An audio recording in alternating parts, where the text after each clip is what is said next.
All right, it's January, which, a lot of people call it dry January. A lot of people, have decided to take a break from alcohol for the month. How to do that? Well, we brought in an expert, Eddie Arana. He's the author of Ice Water, Please, My Life as a Proud Alcoholic, and a formula to help one person stop drinking forever. We have, if you're watching at our Signature Bank Studio YouTube camera, you can see it right here. Thanks, John. John's like, point to this camera. That camera's right in my face, but yes, there it is. And joining us in studio is Eddie. Hi, Arana. how are you? Good morning, Eddie. Good, how are you? Thank you very much for having me. So dry January, you have places like Binny's, that, largest non-alcoholic beverage selection in the Midwest. They have all these different mocktails, they call them, non-alcoholic canned cocktails. I don't know if you've tried the non-alcohol red wine. Oh, yeah. Have you tried that? Mm-hmm. It's pretty good. It is. There's some good stuff. And then non-alcohol beer is great. Heineken. But you have to be careful because there's some non-alcoholic beers that have a little bit of alcohol in them. Yeah, you have to drink probably, 1,000 of them, catch a buzz. Yeah. Oh, really? Yeah. That many? Oh, I know people that have tried to do that. Oh, really? Oh, good buddy of mine, Jimmy Piskey. Uh-huh.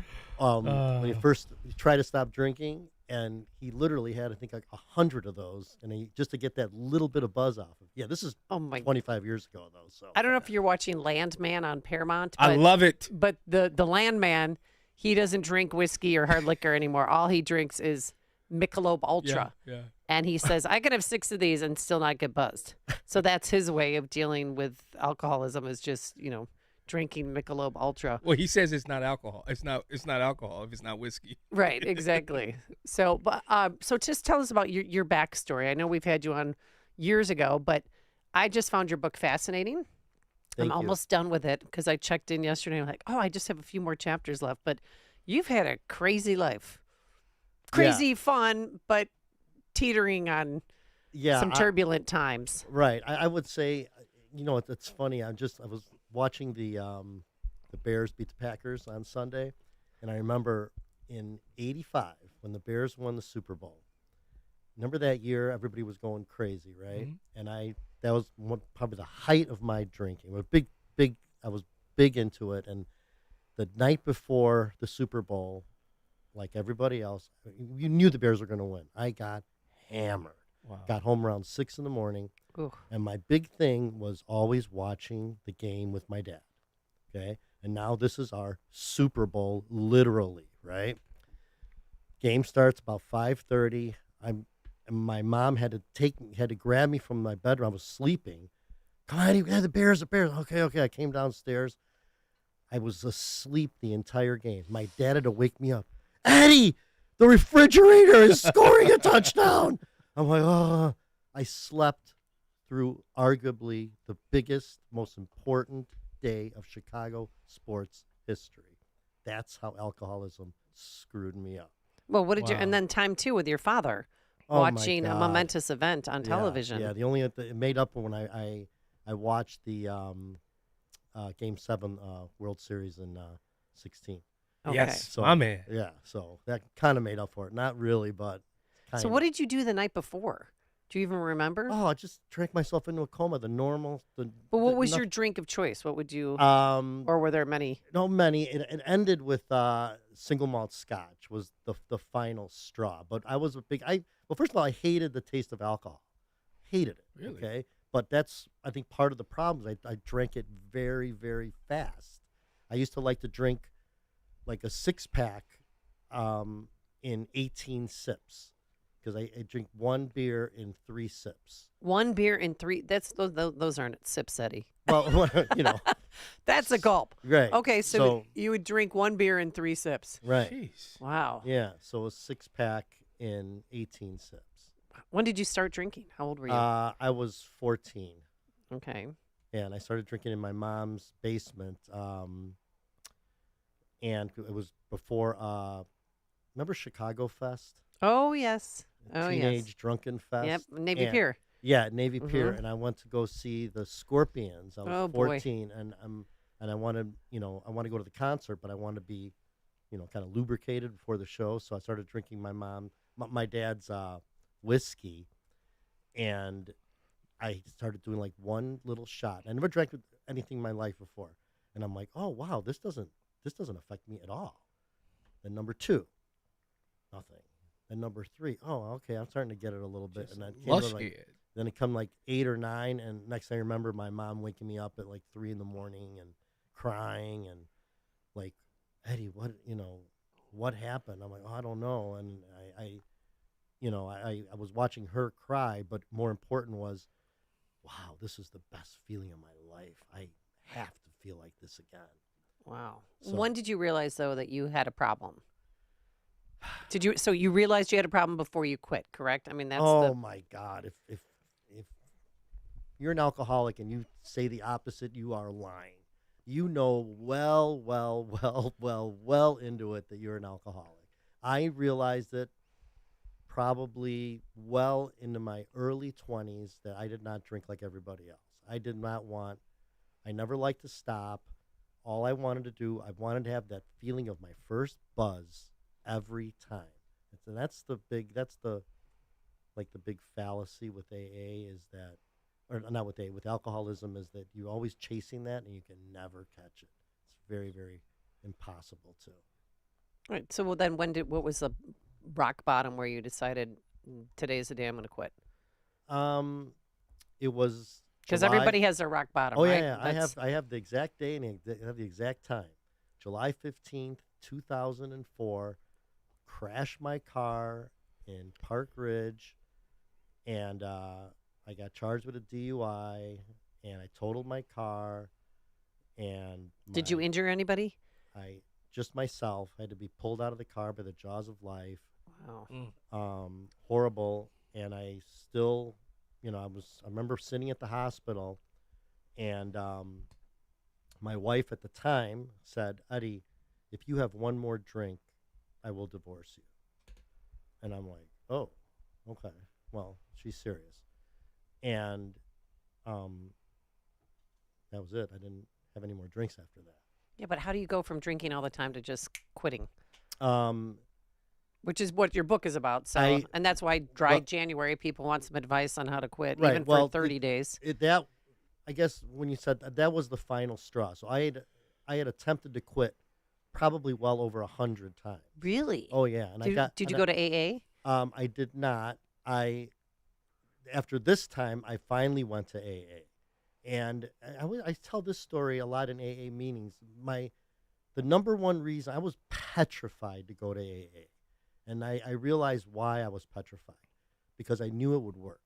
Oh. Okay, and I knew that I'm the type of person that if I knew that type of challenge, I would accept. And when you go to AA, the first thing you do, you admit that you're powerless over alcohol. Mm-hmm. And I knew that for 10 years, so that wasn't the issue. It was, okay, do I want to stop? And at that point, yeah, I had enough. When you're losing your family, that's everything to you. And that, that being said, a lot of people, that happens and they still don't do it. But, that was really my rock bottom. Yeah, that was a great question. That was my rock bottom when you're looking at losing your family, you can only see them once every Wednesday night and every other weekend. That sucks. Yeah. That's horrible. Wow. Looks like somebody knows you on YouTube. JMP64 wanted me to pose this question. Okay. Who coined the phrase "drinking is fun"? Oh my God. Who coined the phrase "drinking is It's fun"? fun, Okay, Eddie. My buddy Jimmy Piskey. That's who him. I There you just go. mentioned That's him. before. We're sitting at bars like around, I don't know, let's say like in like where we go, like Yaxie's. Remember Yaxie's on Clark and by Wrigley Field? Oh yeah, it's still there. Right. Okay. They have great wings, by the way. Okay. Yeah. yes. Yeah. We used to sit there and be, I don't know, 11 o'clock on a Saturday morning, and we just sitting there like this is perfectly normal, right? For two, a 22-year-old and a 21-year-old guys sitting there. Oh, day drinking's the new rage right Oh, now. Oh my God! well, and the then brunches, It's 5 all you o'clock can somewhere. drink It's 5 o'clock. somewhere. mimosas and And he would just look. He looked at me one day and he goes, "You know what, Eddie?" I go, "What?" He goes, "Drinking is fun." I go, "You know what? You're absolutely right." And it is fun. till But it's not. Right, Right. but you still go to bars. Absolutely. That's willpower. I love Oh, everything. my husband still goes to bars. Yeah. Yeah, I mean, Just the atmosphere, and it's funny. everything. I love Good everything people about watching. it except those darn consequences. And then Yeah. that's when you get yourself into a problem. Yeah. What do you say though? A lot of people drink to mask the depression. Is that part of the issue as it relates to people who become alcoholics? They've fallen on hard times. Life has just given them it's just torn them up. Speak to that person who may be listening right now.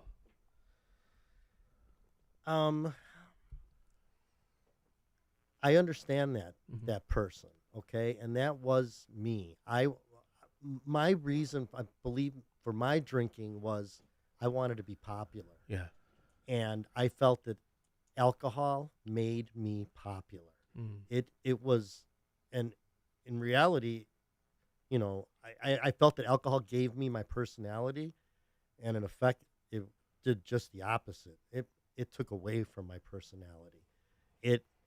When I'm drunk, I thought that everybody, this is why people like me. No, it's almost the opposite. Like, this is why people dislike you. This is why, maybe for the first half hour, then after that you become that person that nobody likes. And Yeah. it's so obvious, and I can't believe it took me, I don't know, 20 years to figure it out. Yeah. But it's so strange because there's people I don't know about you, but I know one person who, when he would have 3 drinks, he would become a completely, Yeah. here is a professional in the news business. And after 3, something switched. It was almost like similar to a Inhibitions. personality disorder. Yeah. And he would start grabbing women and doing all these horrible things. Like, what is wrong with you? But alcohol affected him differently. Yeah. And it was crazy. And then when he would sober up, I'd tell him, I'd say, "Look, do you want me to take a video next time? I mean, you literally change personalities. You're a complete different person." It's hard to have fun. Like that was my big thing, like the fun. Okay, I'll give you another example. My first year being sober, New Year's Eve 2005, I went to a Snoop Dogg concert Oh, in fun. South Beach Wow. with my former ex-fiance, okay, who had just started dating, okay? So I hate heat. I hate the sun. I hate hot weather, Dear Lord. okay? So this was like an absolute disaster for me, okay? Yes. We went to the Snoop Dogg concert, okay? I'm not even sober a year yet. And then she's like, let's make up a name. Let's call her Kiki, for example, okay? Kiki, that's a good one. And Kiki. she's Wait like, a minute. okay, let's, now it's like, okay, it's over. Oh my God, it's 2 a.m. Let's get back to the room. And then she's like, you know what? She goes, I feel like going skinny dipping. I'm like, what? And she got like a bottle of champagne the size of me.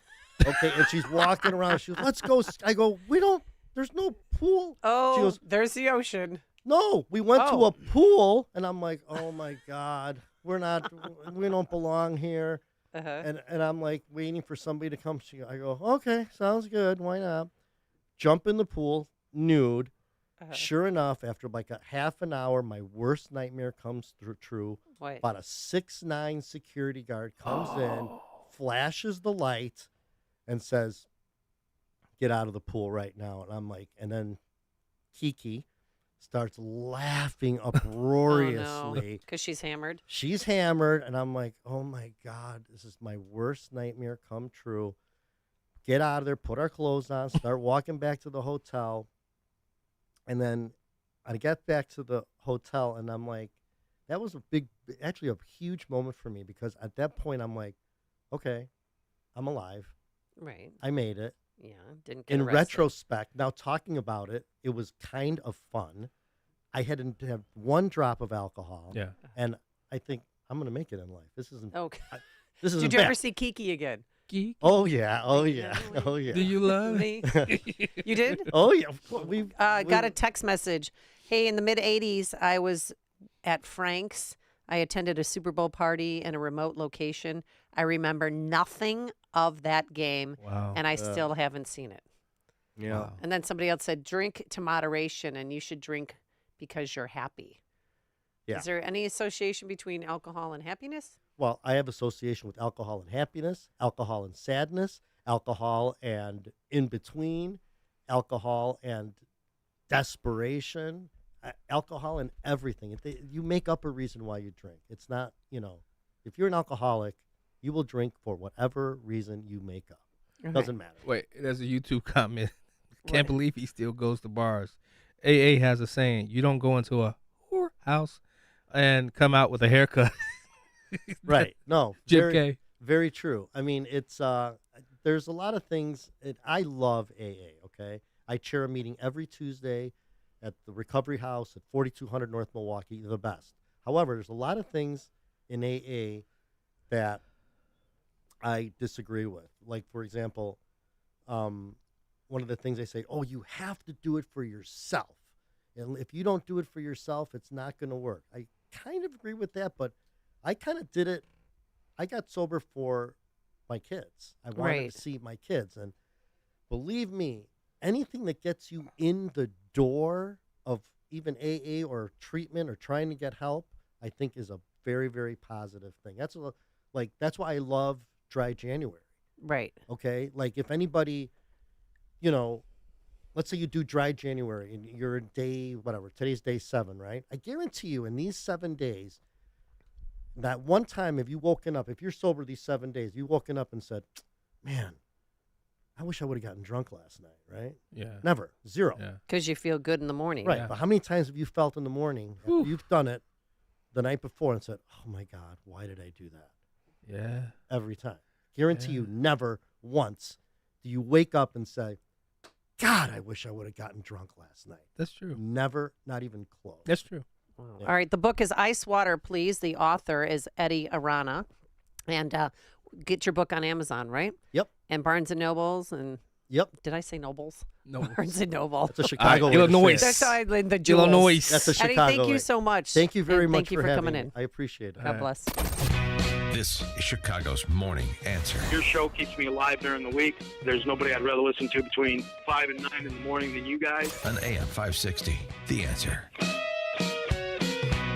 Signature Bank is Chicago's fastest growing independently owned business bank. It's a bank where relationships still matter. Signature Bank knows your name and your story. I'm Dan Proft, and I know this because Signature Bank is my business bank. I'm Jim Keene Jr. of the Mail House, Inc., a family-owned and operated digital print mail house with a specialty in political advertising and a customer of Signature Bank. We knew that getting a loan to buy our business wouldn't be easy, so we turned to one of our trusted friends for a referral. She told us about the outstanding level of customer service her business received at Signature Bank since becoming one of their first customers in 2006. Today, we couldn't be happier. Not only did Signature help us finance the purchase of the mail house, but they supported our growth as we modernized our operations in mailing as well as from traditional to digital printing. If you're looking for a great